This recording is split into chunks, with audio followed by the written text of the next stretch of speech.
Do you want the truth? Can you handle the truth? If so, stay tuned for Anointed Fire with Tiffany Buckner. Hello and welcome back to Anointed Fire.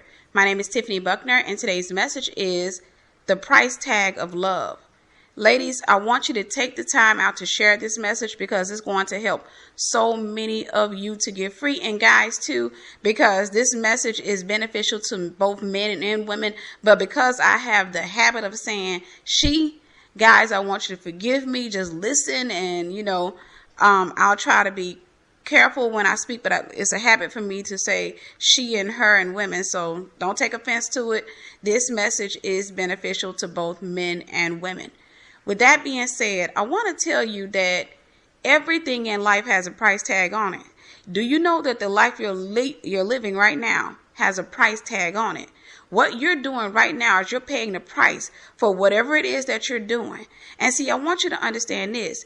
You love something, and that's what you're paying the price for. If you love sin, you pay the price for sin.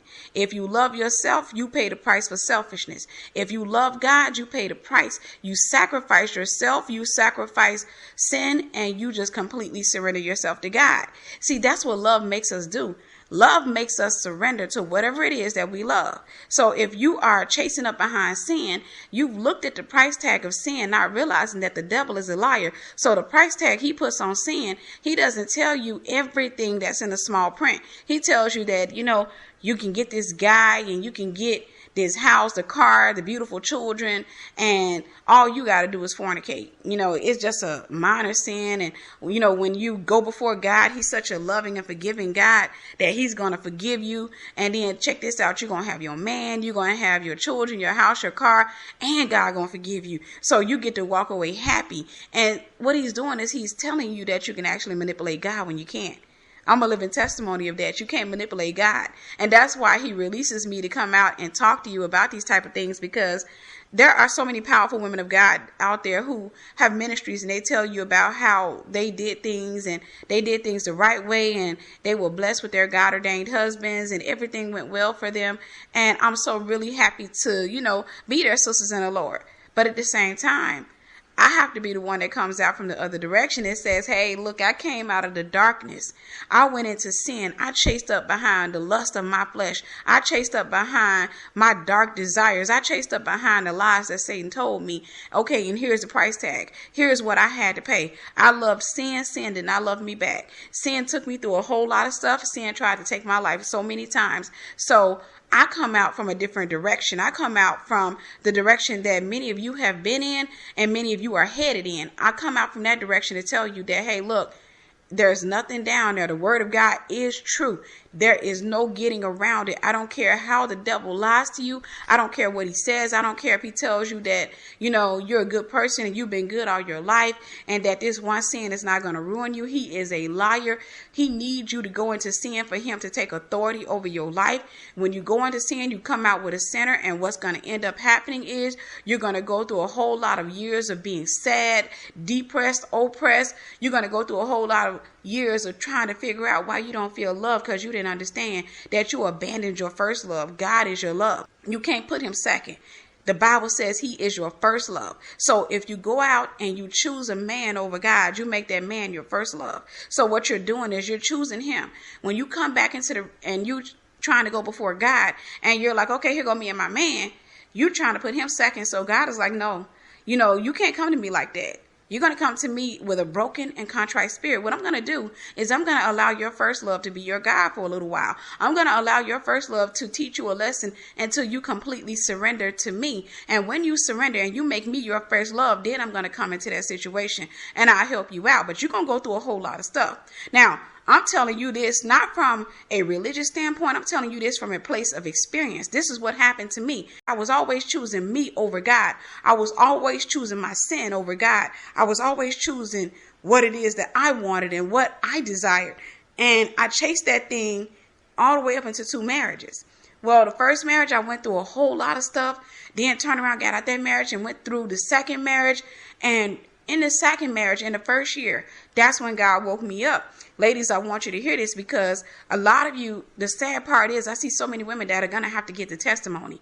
They're not going to get it through myself, me preaching a word, or any other woman or God preaching a word. They're going to get it through experience, because they have such a hard head.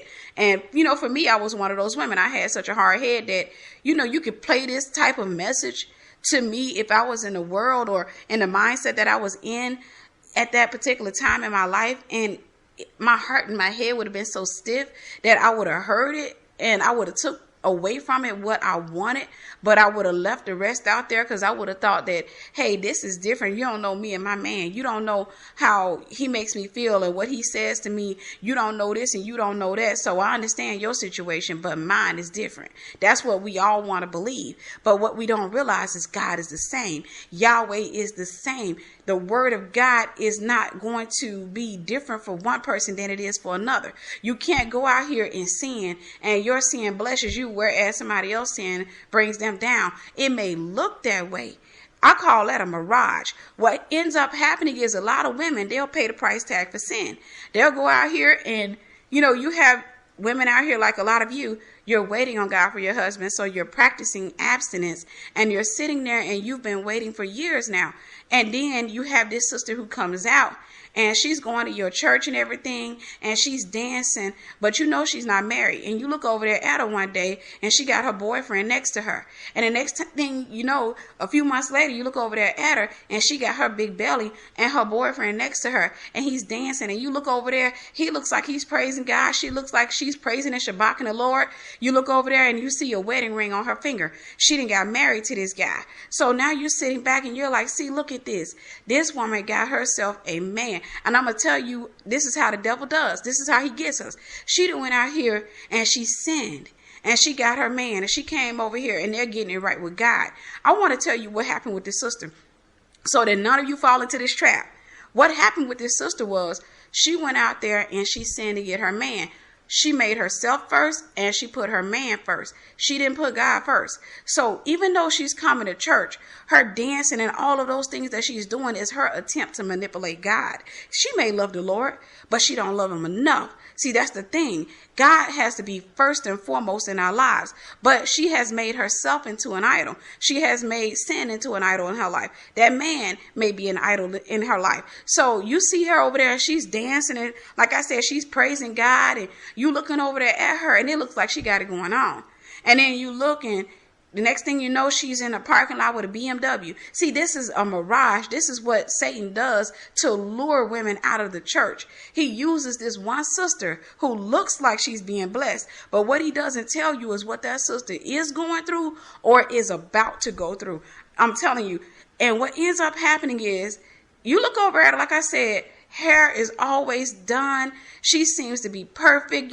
She's a pretty girl, and she got her a really handsome guy, and you find out that this guy has a really good job, and he's over there praising God with her, and you looking over there like, see there, I've been abstinent 2 years. I've been abstinent 4 years, 6 years, or however long you've been abstinent. You looking over there and you're saying, I've been abstinent this long, and it's like God is not sending me any prospects, but here it is. She went over here and she sinned, and she got her guy. So you know what this is going to do? A lot of women who are practicing abstinence for the sake of getting a man are going to go out into the world, and they're going to try to do the same thing that she's doing. Why? They are not locked down in their love with God. That love for God has not grown up yet. So what they're doing is, they thought that abstinence was the price tag of them getting their man.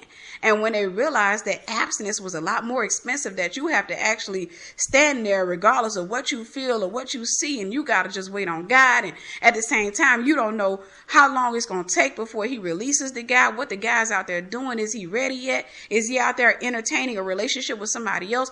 What's going on? You don't know any of those things, but you stand there and you wait on God and you trust God. That's a price tag that you're paying. You're making a sacrifice for your God-ordained husband, and more so for your love of God. That's what your price tag is. But there are some women out there that They think that abstinence is their price tag for getting a guy. They're not going to last in abstinence. So they'll sit there and they'll see this sister coming to the church and she's over there dancing, and they'll go out there and they'll try to mimic her. And the next thing you know, they standing up in the church and other women are looking at them because they got a guy standing beside them and he's dancing or what have you, or the pastor come lay hands on him, he fall out on the floor, and you think that she got it going on. You have no idea the level of hell that she's going through or that she's going to go through because she put a man before she put God. She put herself before she put God. This woman tried to manipulate the all-knowing, all-powerful God. Believe me when I tell you, there's a price tag on that thing.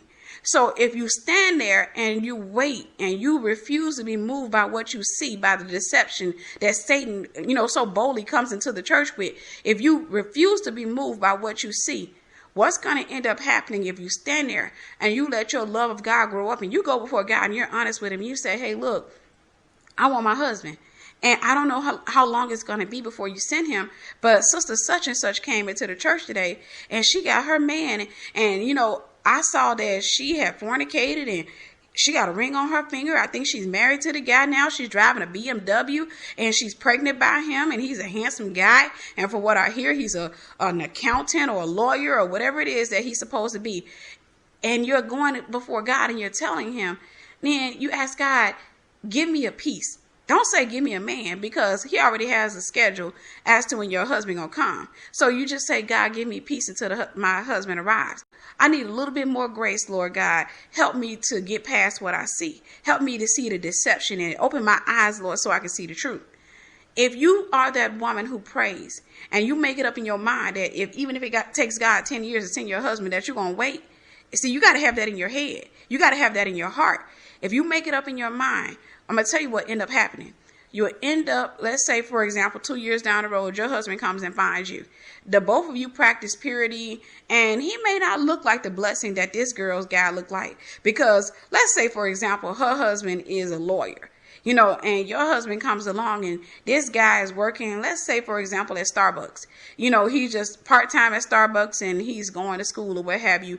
And he's going to school for business administration, which is okay, but that's kind of iffy. Okay, you come back and you're praising God, and the next thing you know, you've gotten married to your guy. He graduates college and he gets a really decent job. It's not the best job, but it's a decent job. It's decent enough to pay bills and everything. And you run into this sister and she's got this big belly again. And you're like, oh, you look so cute. I haven't seen you in a long time. How are you doing? And she said, girl, I'm good. You see, I'm pregnant. And you said, oh, wow. So you still with that guy, your husband? Oh, girl, no, we've been divorced. Really? Yeah, we've been divorced. Girl, that dude was out there cheating on me with, this girl or that guy. He did this and he did that. That guy was terrible. Well, I thought y'all was so perfect together. He used to be in church dancing. Yeah, girl, he be in church dancing. Then he get in the car and he dancing to Jay-Z and everybody else. You'll find out that her sin did not produce a blessing for her. She paid a different price tag than you did. See, your price tag was you sacrificed self in a wait.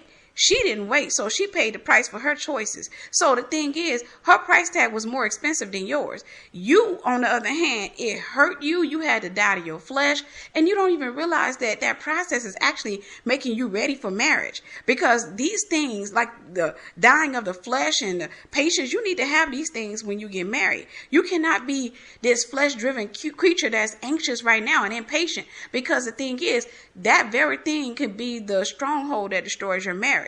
But this woman, you see her and you say, okay, so who's the father? And she said, girl, her daddy ain't nothing either. I found out I'm having a little girl and her dad's in prison.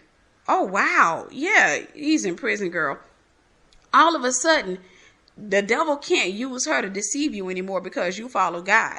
So you didn't realize what the devil was doing was he was using this sister to make sin look good. He had this sister deceived. He had her going into the church and he had her thinking that her sin was going to bless her. And he had her coming up in there and she hooping and hollering and she dancing and you looking over there at her and she got her man and he dancing beside her and everything. And they come up and they got their little maternity photos and everything looks all nice or what have you. But you don't realize the price tag that this sister is paying for her sin. There's a price tag for every choice that we make, whether we go into sin or whether we stand there and we wait on God. Now, I paid the price tag in both directions, and that makes me qualified to come out here and warn you. We interrupt this message to bring you a very important announcement from Anointed Fire. Ladies, well, as you can see, we're doing something new, and I'm just excited about what God's going to do. So you're going to find that a lot of the audios are broken up with announcements. But anyhow, let's get into the announcements so I can get you straight back to the message. The announcement is I just released a series called Queen Bee, Identifying and Decapitating the Jezebel Spirit. There are 5 parts to this series, and it's a total of 7 hours of audio. Now, you can get them individually, or you can get the entire series. Ladies, I want to tell you that this series is going to bless you. I'm already getting rave reviews. I've had it out a few days now, but I wanted to make sure that I inform you. What I'm going to be doing with it is just like I did the 3 for $10 offer. I'm going to have it where if you get the entire series, I'm going to put it up for $9.99, and I'm going to put a free gift in it. So make sure you go to the link in the comments. And just like the 3 for $10 offer, it is a limited time special. The regular price, if you get the individuals, is $2.99. But if you want to get the entire series, which is all 5 audios, then it is $9.99 for a limited time only. Like I said, there is a surprise special gift in there, and I think you're going to really love this gift. Part 1 is the introduction. It's about 2 hours long. When I tell you it's powerful, it's going to help you. It's going to open your eyes about that Jezebel spirit. There's part 2, which is the beehive, which talks about the organization of the Jezebel spirit. And the Lord gave me a really powerful revelation as to how it relates to the queen bee when she's in her beehive or what have you. But like I said, it's going to really bless you. Part 3, I tell you, if you don't get the entire series, if you happen to be a single woman, or if you're a woman who's married to an Ahab, you definitely want to get this. Ladies, I'm telling you, part 3 is called Jezebel in Law, and it is going to help you to understand what it's like to marry a guy who has a Jezebel for a mother, a man who is in submission to his mom. It's called Jezebel in Law. Listen, I'm telling you, that's going to bless you. So if you don't get the entire series, which I recommend you do, of course, but if you don't get the entire series, you can get the individuals for $2.99. If you don't get nothing else, get Jezebel in Law. Because if you're a single woman, it's going to show you the signs that the guy who's pursuing you is an Ahab. And believe you me, you don't want to end up with an Ahab. Part 4 is called Jezebel's Debt. It talks about the root of bitterness and how Jezebel became the way that she is. It talks about unforgiveness and the things that, how the enemy tries to set us up and how the enemy tries to train women to become Jezebels. Believe it or not, there's like this organization, this camp, where he trains the mind and teaches a woman to, by default, become a Jezebel, to operate as a Jezebel until she starts to behave that way. And you can actually behave as a Jezebel without having that spirit and end up inviting that thing in. And then there's part 5, which of course is overcoming the Jezebel spirit. So ladies, go to the link in the comments right now before you forget. Click the link and make sure you get one or get the entire series. I recommend the entire series because it's going to truly bless you. Like I said, it's 7 hours of audio teaching, and I just really can't wait to hear your reviews on it. I can't wait to hear what you have to say about it. But anyhow, I love you. Let's get back to the message. I paid the price tag for sin. I sat back and I decided, I'm going to go and do things my way. And I want you to pay attention to patterns because I noticed a pattern. God had to show me a pattern that I had fallen into, and it was a pattern of an adulteress. And here's the thing, the enemy is so slick. He will not allow you to even think of yourself as an adulteress, but I was. See, this is what happened with me. When I got into the relationship with my first ex, he was going through a divorce. When I met him, he was going through a divorce. I did not think that I was wrong because I said, well, when I met him, it's not like, I'm coming in and taking him from some woman. I met him. He was going through a divorce. He had already moved back in with his parents, and they were just waiting on the divorce to be final. I got with him and I tried to excuse my sin, and I ended up living with him for 2 years before we got married. Fast forward, we started going through a divorce. And while we were going through a divorce, I was going out and I called myself dating a guy. And, I failed with that guy because I didn't understand abstinence at that time. I was still a babe in Christ. I tried the abstinence thing. It didn't work for me because I was allowing the guy that I called my boyfriend to come into my house. I didn't understand abstinence, so I failed. what ended up happening was, of course, with this particular guy, I broke it off with him because I really wanted to practice abstinence and he didn't want to.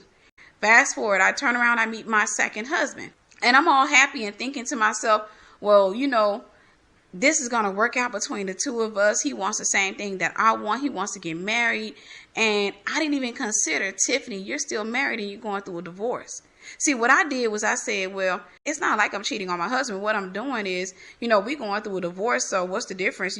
He living with his girl. So why can't I have somebody? So the way I looked at it was, I was basically, once I came out of the first marriage, once that was finalized, my relationship with my second husband would be secure enough to the point where we can get married. So I wouldn't have that little downtime in between, having to wait between, getting married, having to get to know somebody all over again.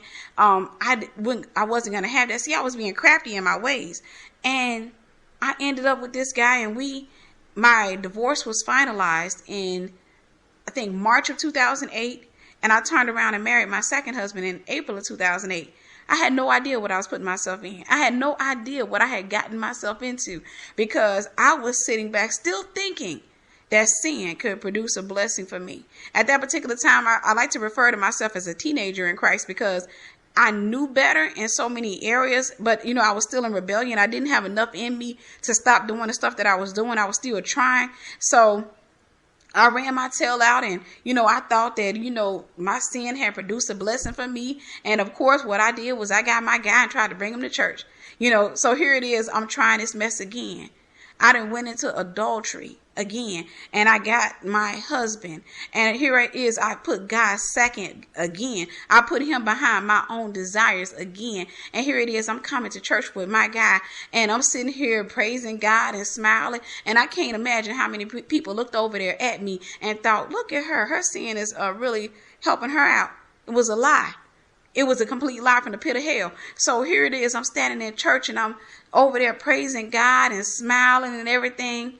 And then I just remember looking at the guy that I married, and all of a sudden, and I hate to say this, but I started feeling ashamed. I felt ashamed because he wasn't up dancing. He didn't clap. He didn't praise God. He just looked so out of place. He just looked like somebody that, you could tell that church wasn't in him. So I was just sitting there feeling shame. But at the same time, some deceived sister may have looked over there at me and didn't care, didn't pay attention to the fact that he looked out of place. She just looked at, oh, she got a wedding ring on her finger. She done got married again. Oh my gosh, look at that. See there? And, it just looks like they make a nice little couple or what have you. And I'm over there praising God and stuff, not realizing that the enemy had deceived me yet again. And it didn't work out for me. It didn't work out for me. I went through hell in that marriage. I went through so much, and it was just an absolute nightmare. And I was going to God, and I was crying out to him so many times. And within the first year, God said, you know what? Now I'm about to deliver you. And I know I've told this story before, but somebody needs to hear it again. God said, now I'm about to deliver you, because you got this problem where you think that your sin is going to produce a blessing, and you think that you're going to keep going down this path. I want to use you. So what God did was he said, okay, how about this? I'm going to fill every void in your life that you had, those voids that made you go into fornication, that made you think that you didn't know how to be alone. I'm going to fill every void in your life. How about that? And I'm going to do it right now. And it was almost instantaneous. God just took away every void that I had. Now, I'm going to tell you something. When that happens to you, that's a hurtful thing, because you went got this person, and this person's supposed to be filling your voids, and all of a sudden they're gone. So now the only thing that they're doing is depleting you. And I want you to think of it this way. Think of it. You go out here and your car starts acting funny. So you go hire a mechanic and you pay him, let's say you paid a mechanic $1,500 to fix your car, because that's what he said that he needed to fix it. And you get your car, and the next thing you know, you drive it, because that right there, that $1,500 really put you in a hole, and you really needed to pay your rent, pay your bills and everything. But all of a sudden the car starts running well again, and you're sitting back and you're like, wait, it's running good again. And you're trying to talk to the mechanic, but the mechanic is like, yeah, but it could just be doing this. And you're saying, no. I talked to another guy and he said it could have been this, the fuse could have been blown. As a matter of fact, I had my cousin to come change out the fuse yesterday and it's just running well now. So can I get my $1,500 back? And the guy says no. See, now you're sitting back here and you got a car that's fixed. Everything is working on the car, but you would have paid an expensive price tag to get that car fixed. And the mechanic refuses to give you your money back. I can't get back that time that I spent in my marriages and in my sin, but yet I thank God for them because they allowed me to come out and minister to other women. See, this is the thing I can say that I am thankful that I did get from it, is that I could come out and say, hey, look, you don't want to go in that direction. Like I always say, there are so many women of God who come out and they can preach to you and they can say to you, I waited on God for my husband and he came along and this is how I met him. And, this is my husband, and you see the husband and everything is beautiful and there are pink flowers and roses falling. But then again, you got to have that sister like myself that comes out and says, hey, look, okay, now I'm going to come at you from a different direction. I'm going to come at you and I'm going to tell you, this is what I did. I'm doing what most women do. I went into sin. I tried to manipulate God. I tried to trick God. I tried to pull the wool over God's eyes. I thought that I can go out here and get my man and put God second. And then I could turn around and bring my man to church and we're going to make it all right with God. Not understanding that even when I got that man and I was married and I'm standing there, I didn't realize that I still had God second in my heart, and he will not accept that place. God says, no, I tell you what, I'm going to let you serve the God that you've chosen for yourself. I'll give you grace to protect you. I will love you and I'll be here for you, but I'm going to sit there and I'm going to allow the person that you put before me to take you through what he's going to take you through so that you come to understand that you are not to put anyone before me. He is a jealous God, and I had no idea how jealous he was. A lot of you tapped into his jealousy, you come to find out the hard way. But I came to find out how jealous God is, and I took myself and I put myself in that situation, and God stepped back and said, okay, my grace is sufficient for you. And that's a hard thing to hear, because it's like, okay, cool, that sounds good, but what do you mean by that? My grace is sufficient for you.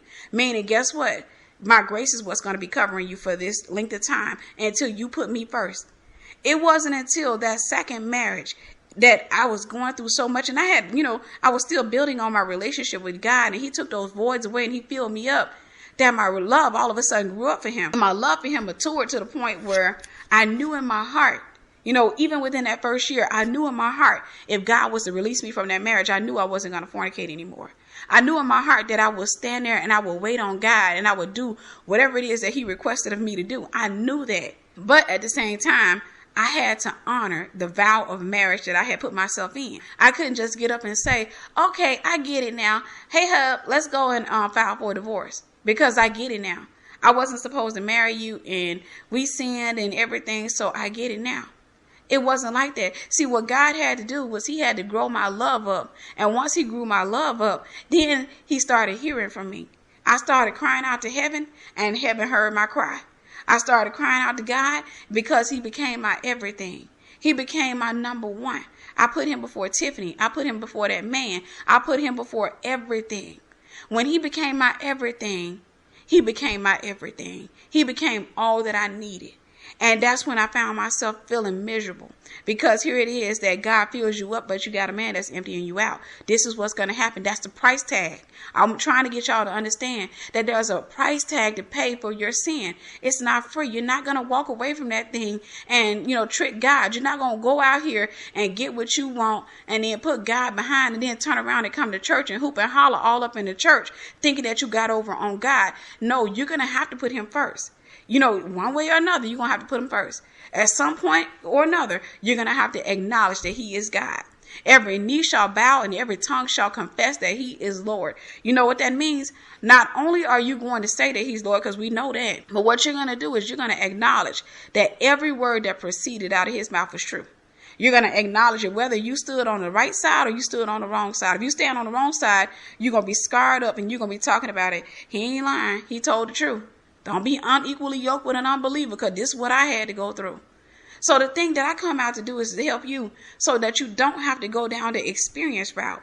Because the thing is, So many of you, you're going to go down that experience route. So many of you are not going to listen. So many of you will hear the word and you'll receive it, but the enemy will come and he'll take it because it hasn't rooted itself in your heart. He'll take it from you and he'll run away with it. And some man will come along and he'll say what you want to hear, and he'll start talking to you real good. And the next thing you know, you're going to be in a relationship with him, and then you're going to give him the sin offering.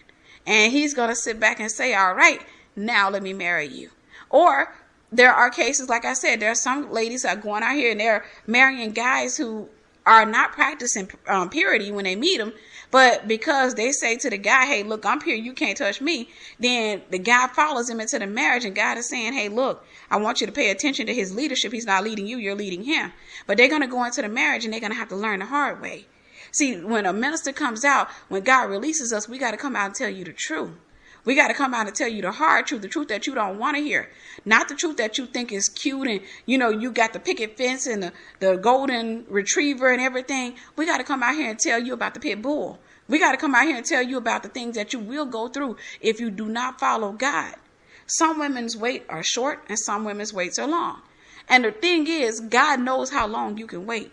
See, he's given us grace. He already knows, even though, we may be sitting back and we impatient, and we think that, oh, I couldn't go a whole nother year, waiting on Mr. God ordained. And God will look at you and say, oh, yeah, you can. You won't even realize how many years have gone past, before this guy arrives, because God has to get him ready too. But you pay the price tag because you love the Lord. You don't pay the price tag because you want the man. Because if you pay the price tag because you want the man, then Satan, what he's going to do is he's going to come to you and he's going to offer you a different man who looks and sounds like the man that God has for you. And then what Satan's going to do is going to dress him up and he's going to say, here's his price tag. You don't have to wait as long. Matter of fact, you see, he's discounted.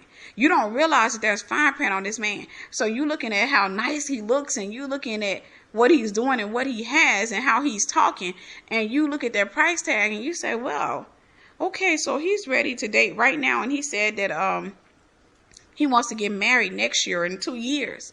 So now you got a timestamp, and you run out here and you get in a relationship with this guy, and you're out here with this guy 2 years, and this guy leads you into fornication. 2 years, you just thinking to yourself, well, in 2 years, it's not like we're not getting married anyway. So this guy leads you down the wrong path. And then all of a sudden he gets, decides, hey, I don't want to be with you. He walks away after the 2-year mark. Next thing you know, you hear about he's getting ready to marry somebody else.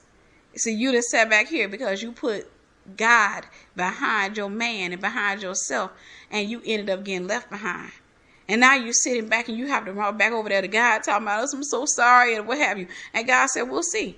We'll see. We're going to see how sorry you are, how much you love me, because guess what? Satan's going to test you again. He's going to test you again, and he's going to bring somebody else who looks a lot better, who seems to be a lot nicer, who seems to be a lot more understanding, and he's going to be strong in the other areas where that guy was weak in, and you're going to look at him, and if you are not grounded and rooted in the Lord, you're going to be moved. You're going to be deceived really easy, and you're going to uproot yourself yet again, and you're going to go out here and you're going to chase that guy. And the next thing you know, you're in a relationship with him. Next thing you know, this dude is over there knocking the dust off of you. Next thing you know, you walking around with a big belly and you ain't got your man, or you end up married to the guy and you're going through hell. This is what happens when you sin against God. There are no blessings in sin. I'm coming at y'all from a different direction. I'm coming at you saying, hey, I was the woman who sinned. I was the woman who went into adultery. Forget fornication. I was the woman who sat back and didn't even realize I was in adultery. Because for me, I thought, when I met my first husband, like I said, he was going through divorce and the divorce wasn't finalized yet. When I met my second husband, I was going through a divorce, but my divorce wasn't finalized yet. It was so funny when Satan came out and tested me back, I think it was in November of 2015, when he came and he tested me yet again, and he sent an ex my way. And this guy comes out, and this guy has everything I want in a husband. Everything just looks really good. But then when I talked to him on the phone, I found out he's going through a divorce. He's waiting on the divorce to finalize any day. Same old pattern. And I sat back and I looked, and the Lord dealt with me. And I wasn't even about to go down that path again. I already knew, because he had everything that I wanted in a man, but he didn't have God. We interrupt this message to bring you a very important announcement from Anointed Fire. Hey, ladies. From this point on, I'm going to be inserting the announcements in the segment. I know for some of you that's not so good news. For some of you it's great news. But I really believe that once you see the outline or what have you, you're going to really like it. The first one is I'm going to be incorporating the Ask Tiffany segment at the end of every video. If you've been following my videos, you know that it's been kind of hard for me to keep up with the Ask Tiffany segment. And, the thing was, I prayed about it and God showed me what to do. So what I'm going to be doing at the end of every video, starting in about a month, and we're not going to do it this time, but starting in about a month, I'm going to have the Ask Tiffany segment at the end of the video. So I'm going to answer at least 3 of your questions at the end of each segment. If you have a question that's time sensitive, I would not recommend that you go the Ask Tiffany route because there's no telling when I'll get around to it. I'm going to try to get around to them pretty fast, now that I have an outline for it. So, that's one part of the announcements. But anyhow, let's go ahead and move on to the second part, which is there is a new program launch for teens 12 to 16 years old. Right now, I'm going to start it off for girls, and then eventually I'll move on to the young guys. A lot of times I like to do things for girls and women, and that's because I'm a girl and a woman and I can relate. But when it comes to a guy, a lot of times in my personal experience, sometimes I think they need a guy to help them with a lot of things. I'm going to start this new program launch for teens. And what I'm doing is I want to help the young people to start building a career while they're still in school, while they're still young.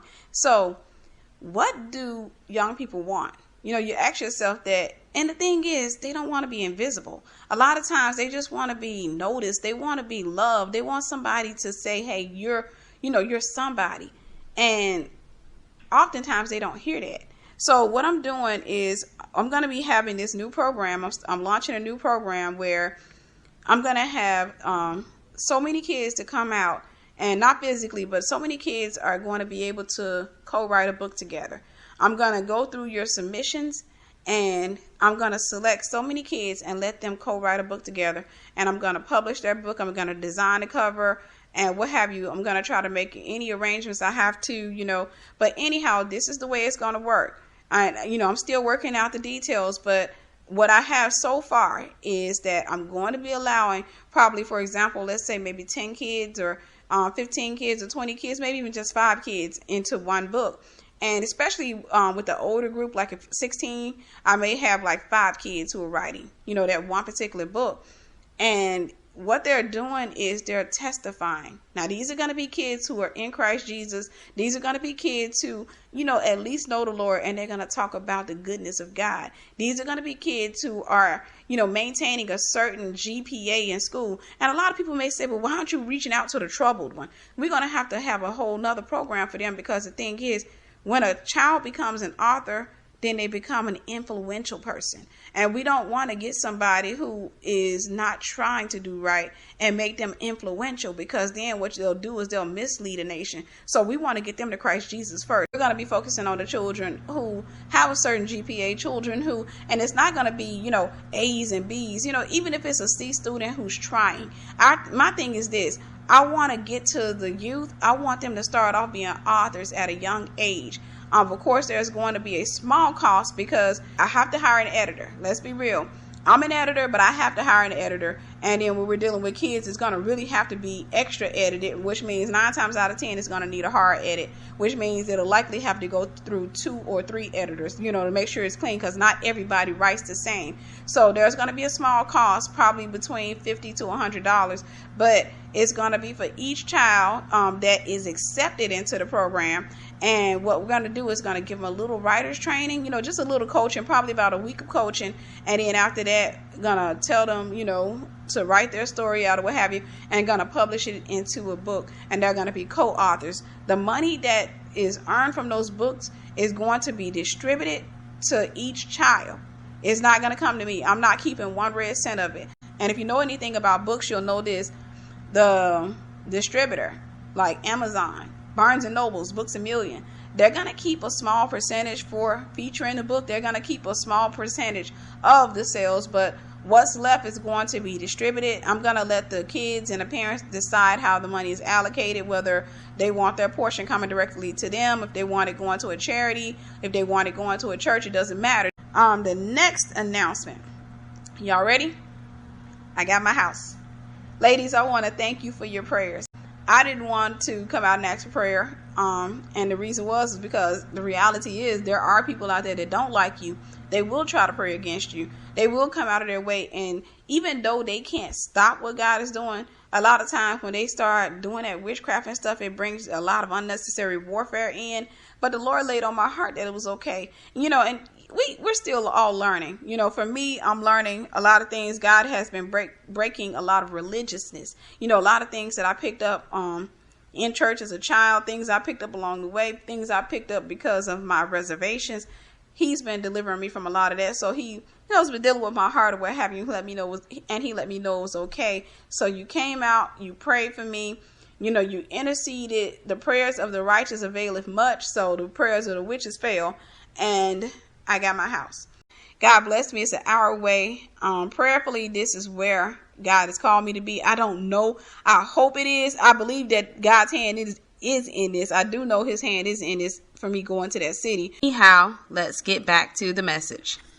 When God is ready for my husband to find me, he'll put me in the right place at the right time. It'll just be something. It could be just me, walking around the house and realizing that I'm out of eggs and wanting to run to the store and get some eggs. And I'm frustrated because, something happens. And when I get to the store to get to the eggs, I'm frustrated. I'm walking, I bump into the guy in the aisle. God can arrange these elaborate meetings. I'm fully aware of that. So I don't walk around and intentionally try to put myself in places to be found. I don't do that because I realize that basically I'll be sitting up over there and God will be just laughing at me. I'll just be sitting up over here like, okay, is he here? And, oh, he's not in this store. How about I go to the other store? How about I go to that restaurant? How about I go over here?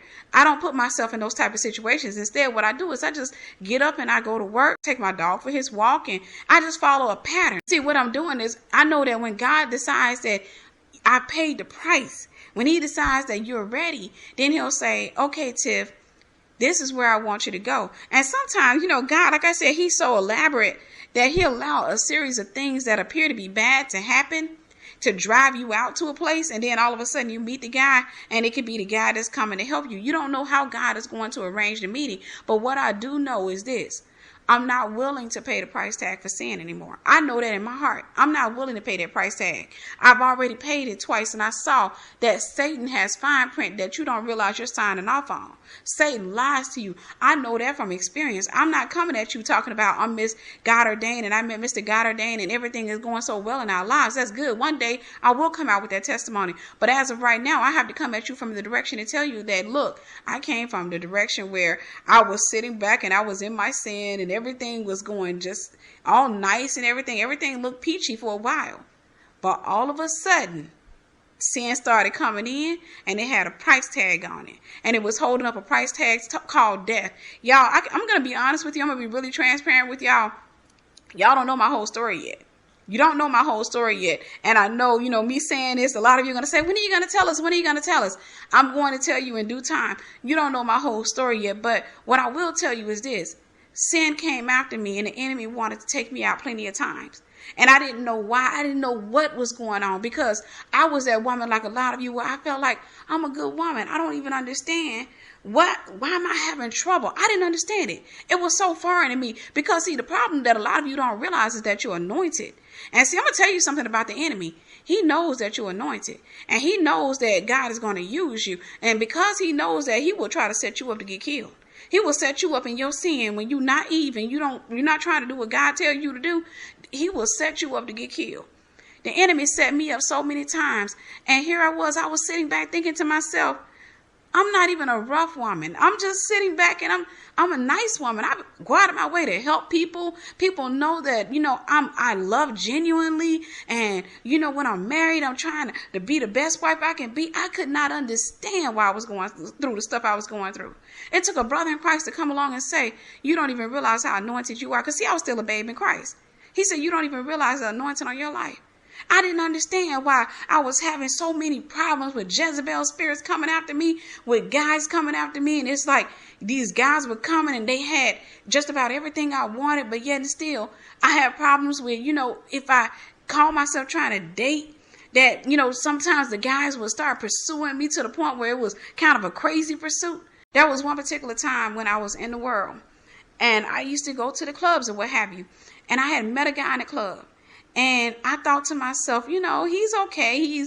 He looks kind of handsome or what have you. He wasn't necessarily my type, because I was into, as my ex called it, I was into the pretty boys. You had to look a certain way. But there was this one guy, I can honestly say he was handsome in his own right. He was kind of average looking. He wasn't necessarily my type.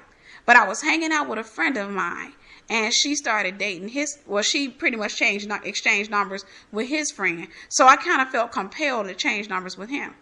I ended up trying to go into a relationship with this guy, or going into a relationship with him, because I was in the world and I didn't know any better. And I got into this relationship with this guy, and everything kind of moved quickly. And the next thing you know, I think I only dated him like a month or maybe 2 months before I broke it off with him. But we were riding around that particular day, first before we went back to his house. We went riding, and at this particular time, I used to wear that little short stuff. I used to wear little spandex skirts and stuff like that. But anyhow, we were riding around. He went over to one of his friends' neighborhood. He saw his friend's girlfriend or wife or what have you. And the girl came out, and I just remember looking at her thinking, wow, she's pretty, but why does she dress like that? Because she had on these big old baggy pants that looked old and raggedy, and she just had on some basic t-shirt, and she had a nice length hair to her hair, and she had it pulled back in a ponytail. Me being in the world and thinking the way that I thought, all I could think of was, man, I would love to get her in a beauty salon. She's a pretty girl. I don't even know why she's dressing like that. Why she's making herself look like that. She's dressing herself down. She's not even capitalizing on her beauty. That was the way I thought. But anyhow, we stood there and she was talking to us, what have you, and then we left. And when we got in the car, he said to me, see, she used to wear all that short stuff that you wear. And of course, he was using a lot of swear words, but he was saying, she used to wear all that short stuff that you wear. And he said, but what my homeboy did to her, he said, what he did was, after she got pregnant, he said, he told her, he said, look, either you going to start dressing, modestly, or it's over. And see, me at that particular time, I'm going to be honest with y'all. I can say now that I understand spirits that I was battling a Jezebel. So when he said that, I rose up. I had a Jezebel and a Delilah. But when he said that, I rose up and I started going off. I was like, well, shoot, if it had been me and he done that to me, I would have told him, you going to wait till I get pregnant and you talking about you going to walk away? I would have told him, see ya. And of course he got offended and he was like, oh, so you would do that to me? I said, yeah, you tell me that you don't like the way I dress and you giving me an ultimatum. It's done. I'm going to let you go. So, I didn't realize I had offended the guy.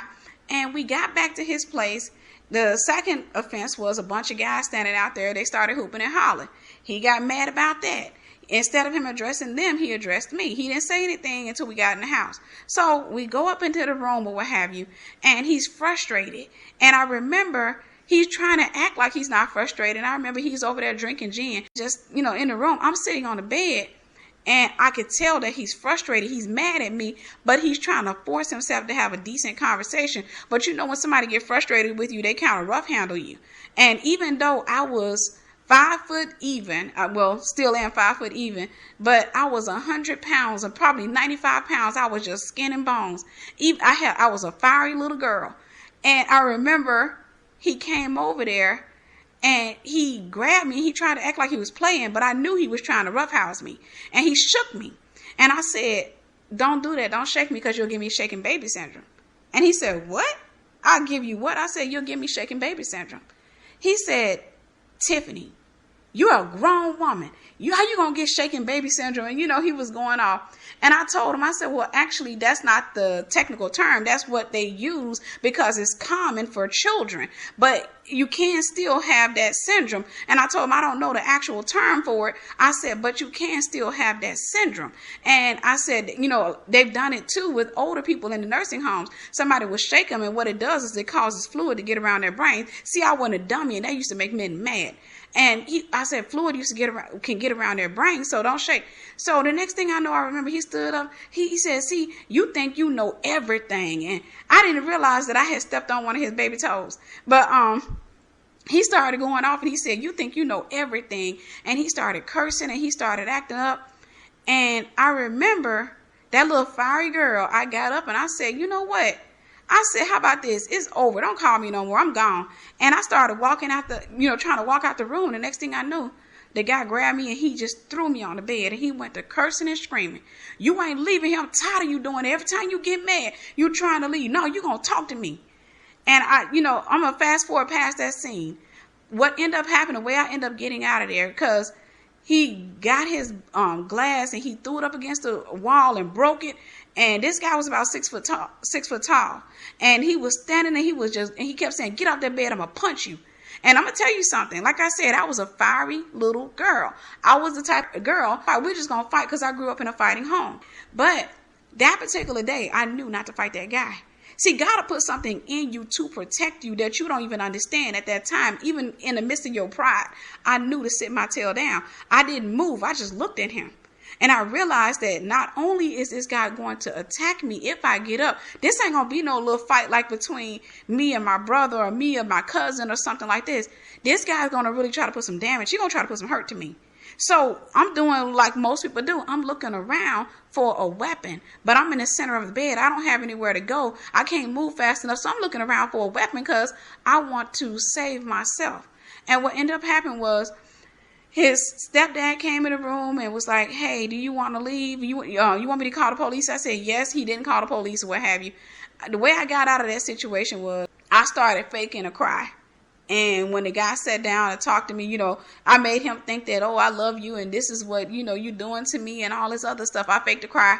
And I remember he sat down and he was like, baby, it's just that I love you and you be doing this crazy stuff sometimes. And he was just talking and I was like, yeah, but you don't have to be that way toward me. But I had it in my head. As soon as I get out of here, I am done with your crazy tale. That was in my head. So I pretended that, everything was good. And I told him, I said, but I really need to go because, I got to go to work and this and that. So he said, okay, babe, I'm going to call you. Just call me when you get home. I said, okay. Long story short, I got home. When he called me, I went off and told him, it's over. Don't you call me no more, what have you. And that was that, or so I thought. One particular Sunday, he came over to where we were staying. It was my mom, myself, my sister. We were staying with an aunt of mine. And that was because that aunt was old and we had moved in with her to help her out. But anyhow, we were staying with this aunt of mine. He came over and nobody was home, I think, but me and my sister. But he came over and my sister, I had already warned her, like, look, if he comes over here, don't answer the door. I don't want to talk to him. If he calls, I don't want to talk to him. He's crazy, what have you. So my sister comes in the room and my sister is 6 years younger than me, but she would always try to act like my big sister. And she's like, well, he in the living room. And I talked to him and I'm like, look, girl, I don't want to talk to this guy. And she was like, no, I talked to him. And, I told him that wasn't cool. But, come on, you talk to him or what have you. And I kept saying no. But, I went ahead and agreed. And I went to the living room and he was standing there just looking so peaceful. And he was talking so nice. And he was just talking. He said, can we talk right quick? He said, I don't remember whose truck he was in. But he said, I think it was his stepdad's truck. But he said, can we go out and talk right quick? And I was like, nah. He said, Tiffany, I'm not going to do anything to you. He said, I really understand. I overreacted the last time. So he talked to me. He was like, I just want to go out and sit in the truck and talk to you. And I said, okay. And I went and I got in that truck. And I remember when I closed the door, I realized there was no handle on the inside of that door. And I sat back there and he got in the truck. And as soon as he closed the door, he started having a meltdown. He started screaming and crying and talking. And he was going off and he was like, I love you and you think you're going to leave me? And he was just going off. And I was just sat in that car like, oh my gosh, what am I going to do? How am I going to get out of this situation? I don't know what I'm going to do, but I know I went into survival mode. I went into, when you're in survival mode, the thing is, regardless of what's going on with that guy, you start looking for weapons and you start looking for ways out. Those are two things that you're going to do when you're in survival mode. I've been in that mode a lot of times, but I kept looking around. And no, I wasn't on drugs and he wasn't on drugs. I've never done drugs a day in my life, so let me get that out. But I was in survival mode. And the next thing I know, he starts pulling off in a truck. Now, I'm going to tell you something. There is a wisdom that comes in a woman like that. See, this is why the enemy don't want her to ever come out and be used by God, because she can expose some stuff. When a woman goes through a lot of stuff like that, a lot of traumatic events, there is some things that she can come out and tell you that the enemy don't ever, ever, ever want you to know, because it can save your life. But when I was in that truck, I remember I knew what was going to happen. It was like this, it was playing in my head. He's going to take me back to the city he lived in. He's going to take me back to his city. This is about to become a kidnap situation. This is going to be this thing where, in his mind, we're still a couple and we're just reconciling. So he's going to basically take me back to this place, probably beat the mess out of me, rape my tail, repeatedly refuse to let me go. And the only way that I'm going to get out this situation is that some of his family members are going to have to call 911. And we'll probably be in that house and the police will have to be standing around or what have you, because he had made it up in his mind that you're not leaving me. This is it. That's going to be, we're going to stay in this relationship. I knew that this thing wasn't going to end well. I knew it. I knew it in my heart. I felt it. So I sat in that truck and he was driving off and I didn't say a word. He was driving and he was melting down. He was screaming and crying and he was just melting down. And I just sat there and I just looked and I said, okay. And he pulled around. He went a couple of blocks to a gas station that wasn't too far from my aunt's house. But he stopped and we pulled in and he was just going off. And he just in the truck and the window was down just a little bit. And it was one of those old pickup trucks. But he was going off. He was like, you ain't gonna leave me, you hear me?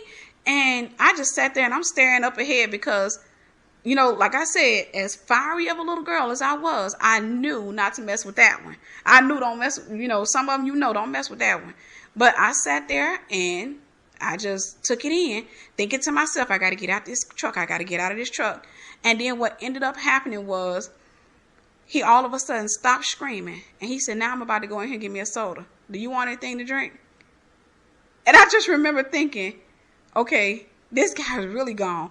But I looked at him and I told him, no, I'm not thirsty. And I tried not to let him realize or, even get an idea that I was about to bail on him. I didn't want him to know that. So I just sat there and he got out the truck.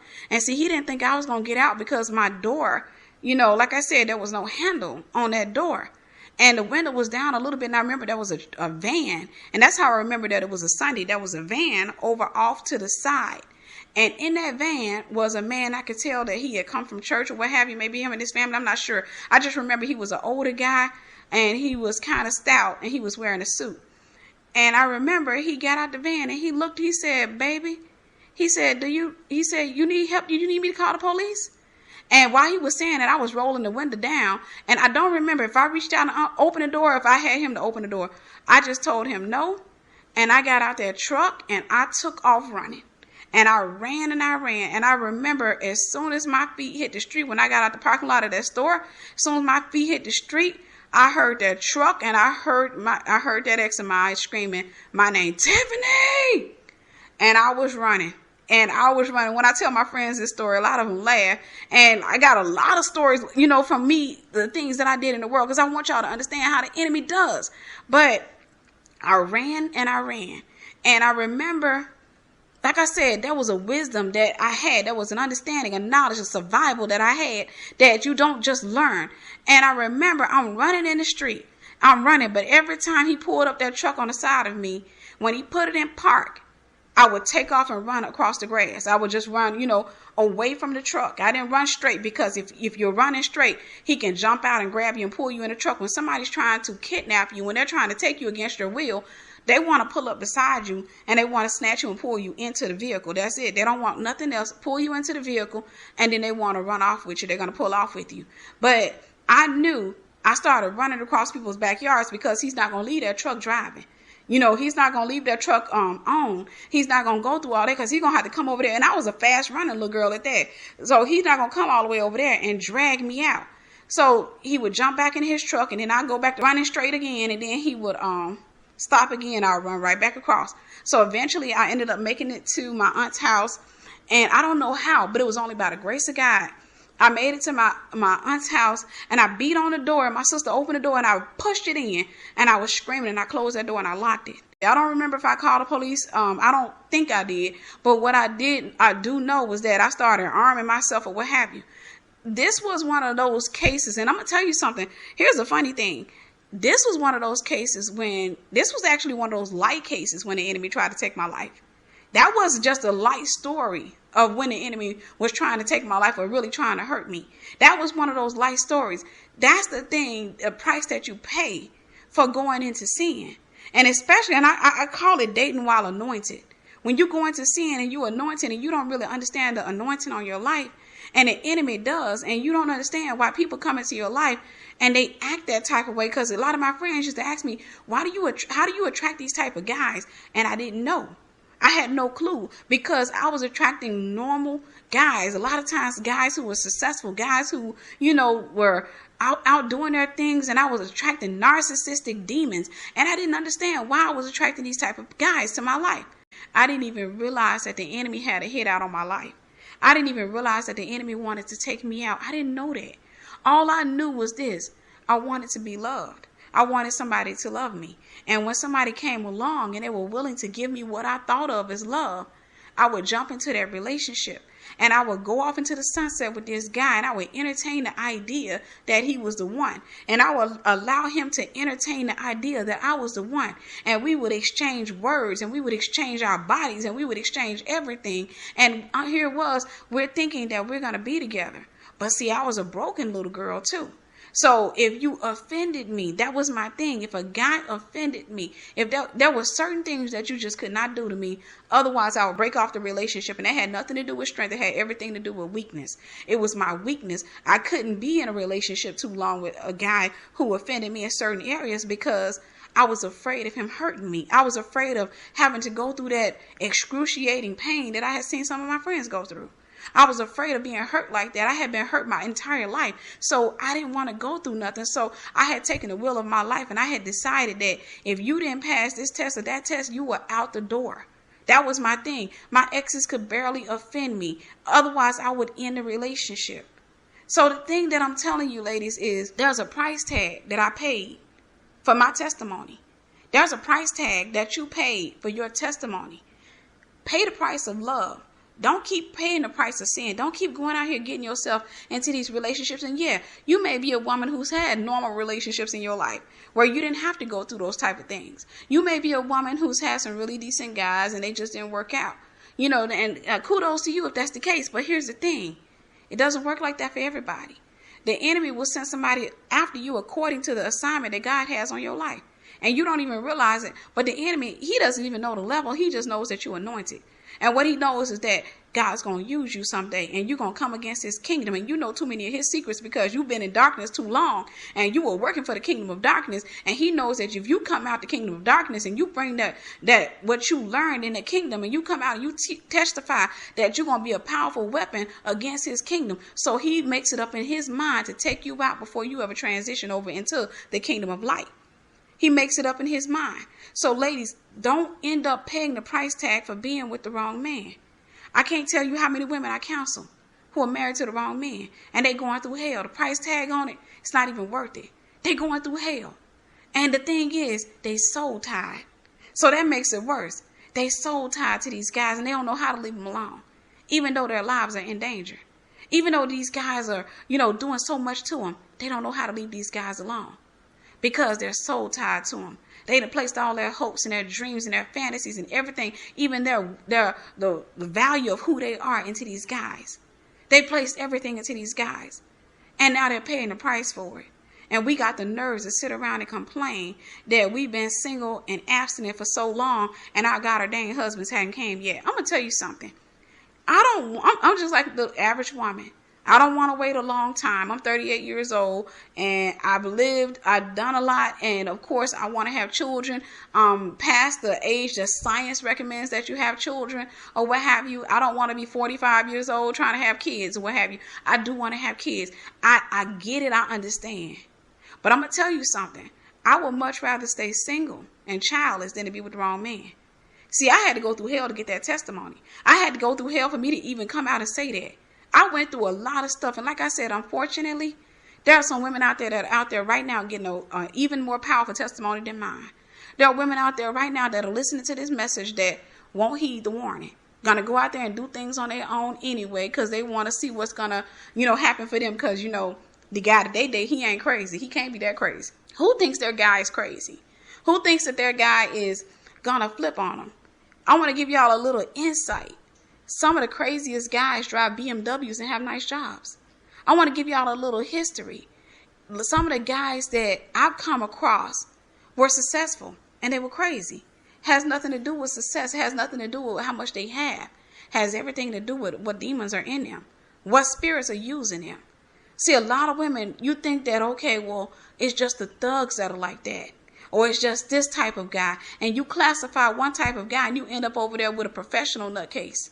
You'll end up over there with an educated nutcase. And I'm going to tell you, those are more stubborn, narcissistic guys. And you end up with somebody who thinks he's educated and he don't think he's wrong. And he can sit back and come at you with a bunch of fancy words or what have you. And you can't tell him nothing. I don't care how many times you show him the truth or how many people come and tell him the truth. He will curse everybody out. You know, of course, behind their back. If he's a real fruitcake, he'll do it in their face. But the thing is, you can't reach a nutcake like that. It's that don't look at what a man has and what he's doing. Don't look at that. Because some of the biggest fruitcakes that I came across were educated. Some of the biggest fruitcakes I came across were guys that they look like normal members of society.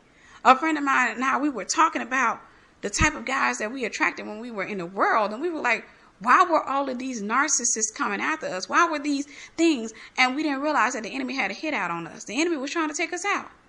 And of course, you know, we attract what we are, so we're going to go ahead and put it out there. I was a narcissist. You know, if I look at the definition of the word right now, I was a narcissist back then.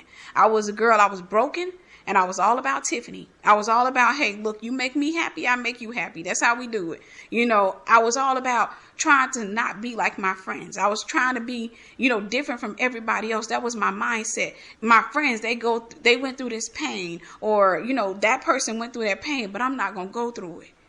That was my mindset. So I sat up there and I portrayed this false strength that I didn't have. It was a weakness. I thought it was strength. My friends thought it was strength, but it was really weakness. My strength didn't come in until I completely submitted myself to God. And when I submitted to God, I found out how weak I really was. When I submitted to God, I found out that I really needed him. I found out how much I needed him. I found out that if I hadn't given myself to him when I did, I would not be here right now to preach to you. I wouldn't be here. I'd be 6 feet under. I can tell you that based on my history, I would have been 6 feet under. And like I said, I've never done drugs a day in my life. I've never even smoked marijuana in my life. I've never been interested in it. But the type of people that I was around, the type of people that I had in my circle, the type of people that I put myself in a relationship with, I would have been 6 feet under.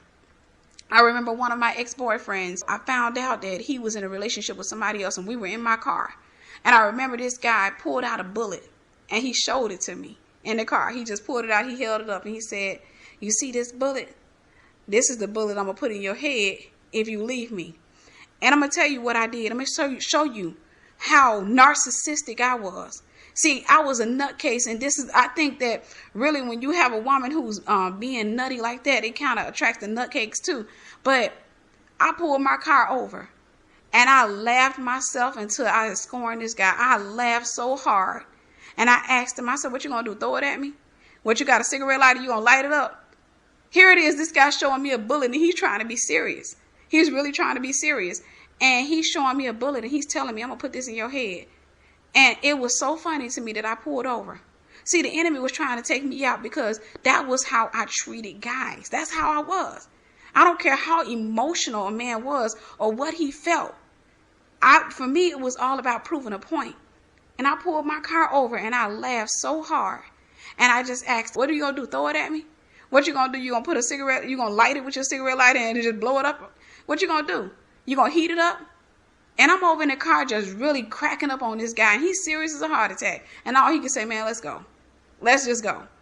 And I know some of you, you're laughing. It's funny now when I think about it. But it ain't funny about what the enemy was trying to do. It's not funny.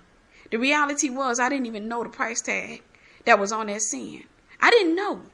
I thought that my sin was going to produce a blessing for me. I thought that my sin was going to do something great for me. I didn't know. I had no idea. So I'm trying to warn you, look, the price tag, being abstinent, waiting on God, this is not the price tag you're paying for your God-ordained husband. If you are, you're going to fail. If you are sitting back and you're doing this for the love of God, you're in the right place. And God's going to reward you. He's going to reward you because you love him. I'm not abstinent because I want my husband.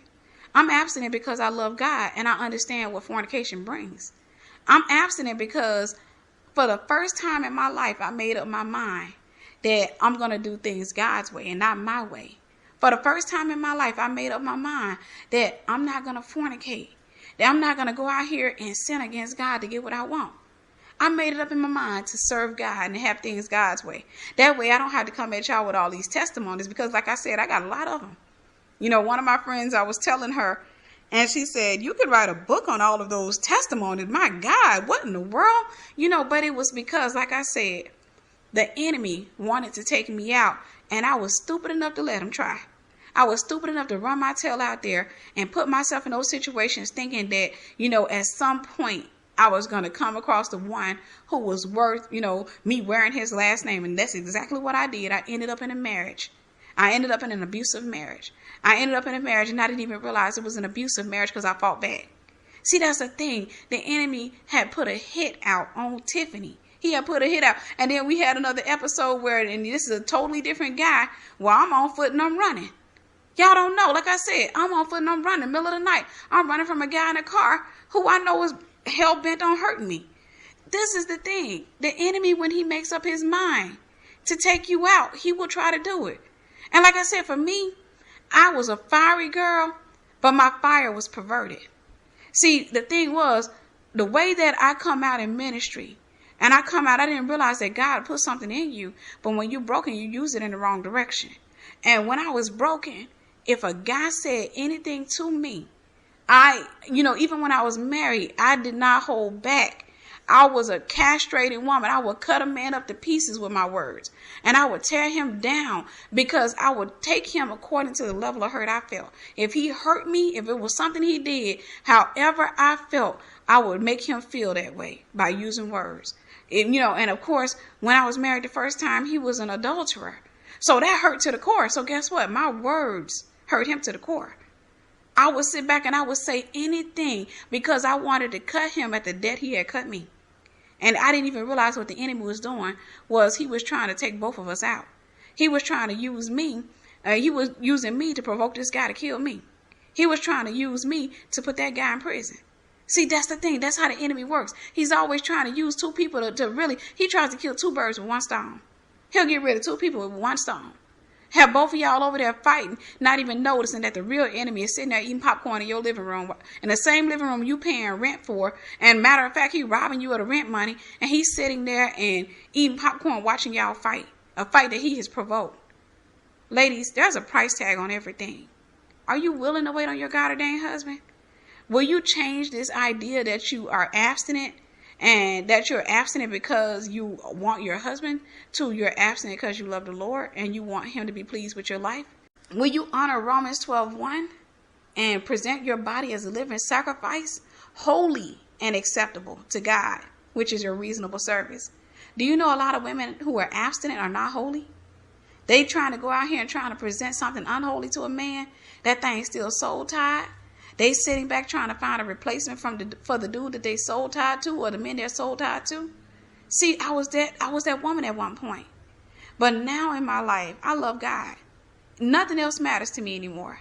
I love God, and I tell him all the time, I will never put a man before you. I will never put Tiffany before you. I will never put anything before you. And I asked him to keep me. I asked him to guide me. I asked him to help me. I asked him to instruct me because I know I need him. And so do you. There's a price tag. And see, I'm paying the price now. I'm paying the price for what I really want. I'm sitting back and I'm sacrificing. I'm not going out here fornicating. I'm not going out here even entertaining guys. I don't have time to entertain a man right now. Right now, for me, is if I meet a guy, I think he's Mr. God ordained. I think the first couple of conversations, I'm a little upfront. So it's kind of hard for him to hide. I'm not going to be prideful and say that it's impossible, but it's kind of hard for him to hide. For the most part, the majority of men, even in the church, want women that they can fornicate with. So, that right there eliminates more than half of them. And I'll get that out in the first conversation. I'm not even trying to have a 1 week waste of my time with a guy and not know where he stand on, the issues of fornication. But again, you will have the ones who are crafty. They'll come out and they'll try to pretend and what have you. Some of them will say things like, well, I ain't had sex in 2 years. Doesn't mean that you're abstinent. It may mean that you haven't had a woman who was willing to have sex with you in 2 years, or you haven't had a woman that you were willing to have sex with in 2 years. So the thing is, it doesn't necessarily mean that you're abstinent. I'm asking you, Have you presented your body to God? Have you said to God, I'm going to wait on Mrs. Goddardine. I'm going to wait on the one that you have anointed for me. I'm waiting on my rib, the woman that you have taken from me so that you can bring her back to me and make me whole again. I'm waiting on this beautiful woman that you have set aside for me, the one that you anointed just for me, so much so that no other man could be in her life, because every man that comes into her life cannot understand her. I'm waiting on Mr. Goddardine. I'm not wasting my time with no joker, and I'm not going to sit back and pretend like some man may not come along and pretend to be Mr. Goddardine and I think he's him, because that very well may happen. But what I can say, like I said before, and I'll say it again, dude ain't getting no sin offering. I'm going to stay prayerful about him. He's not even getting a kiss. I'm not doing nothing, because you know what? I'm paying the price for what I really want. I'm not paying the price for Mr. Goddardine. I'm paying the price for my God. I want him to be pleased with me. And even though I can't redeem myself through my works, what I can do is present myself as a living sacrifice to him. And that's what I do daily. And that's what you have to do. You can't keep putting yourself before God and then wondering why things are not panning out in your life. You got to wait on God. Otherwise, you're going to end up like me. You're going to end up like I was anyhow. Running down the street with some fruitcake behind you, screaming your name out, and you sitting up here trying to wonder why all the guys in the neighborhood, they supposed to be gangster. Why ain't nobody coming out to help? You know? So the thing that I'm telling you is this. Look, ladies, wait on God. God has a plan for you, and his plan for you is better than your plan for yourself. Just trust him and just know that he is God. Well, women of God, I love you. I hope this message blessed you, and God bless you. It's time to approach the altar. Anointed Fire Altar Call. Hey y'all, we're doing a new thing. This is what we're going to be doing from this point on. We're going to be drawing in the unsaved, because that's what it's all about. I was a person who wasn't saved. I was a person who, as you hear my testimony, even as I reveal more and more of my testimony to you, it's going to be amazing to you that God could save a person like me, especially if you come from a better background. I'm a person that came from the lost. I came from the dead. I was a person who was just really messed up. The way I thought, the way I was brought up, everything, I was really messed up. So the thing is, I know that regardless of where a person is, I know that God can save them. Because like I said, I was that person that nobody believed could get saved. I was that person that could walk into a church and, their thing was, well, let's at least get her to confess Jesus Christ as Lord. And then, let her go from that point on, because she's just too messed up. And that's how it was for me. I was just too much in the world. The world had this grip on me. The enemy had a grip on me. But God released me. He uses me. And I'm going to tell you something. The ones who are extremely, really deep in the world, those are the ones that have a really, really powerful ministry. Now, everybody who will allow God to use them has a powerful ministry. But I want you to think about Saul, who later became Paul. Because of his testimony, he persecuted Christians. He killed Christians. Because of his testimony, because of where he came from, God used him more than he used any of the apostles. So if you're broken, you're down, you're out, you think that God don't want you, you are perfect for God. God loves to take a person like you and clean you up. I can tell you that he did it with me. He took me and he cleaned me up.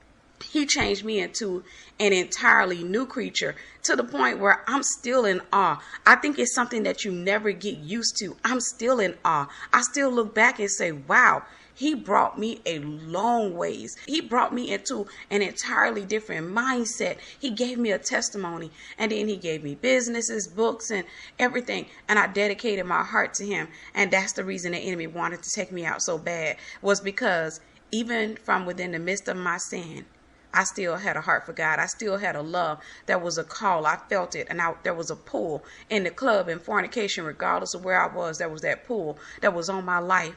And if you're listening to this message, 9 times out of 10, that pull is on your life too.